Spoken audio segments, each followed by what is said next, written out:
একদিন একটি বাঘ একটি গরুর উপরে আক্রমণ করলো। সেই গরুটি প্রাণে বাঁচার জন্য তার সমস্ত শক্তি একত্রিত করে দৌড়াতে থাকলো। দৌড়ানোর এক পর্যায়ে গরুটি একটি পুকুরের মধ্যে লাফ দিল। ঘটনাক্রমে সেই পুকুরের মধ্যে কোনো পানি ছিল না, শুধু ছিল কাদা। এদিকে গরুর পেছন পেছন বাঘটিও সেই পুকুরের মধ্যে ঝাঁপ দিল। এতে করে গরু এবং বাঘ দুইজনেই পুকুরের কাদার মধ্যে গলা পর্যন্ত আটকে গেল। তখন বাঘ রাগান্বিত কণ্ঠে গরুকে বলে উঠলো, ওই হারামজাদা, তুই আর লাভ দেওয়ার জায়গা পাইলি না?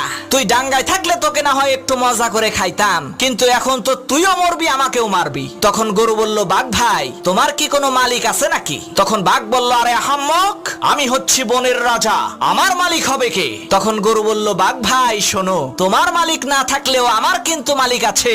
সন্ধ্যাবেলায় আমার মালিক আমাকে এখান থেকে উদ্ধার করে নিয়ে যাবে, আর লোকজন জড়ো করে আনন্দ উল্লাস করতে করতে তোমাকে পিটিয়ে মারবে। মনে রাখবা মুসলমান, তোমারও কোনো ভয় নাই, তোমারও একজন মালিক আছে।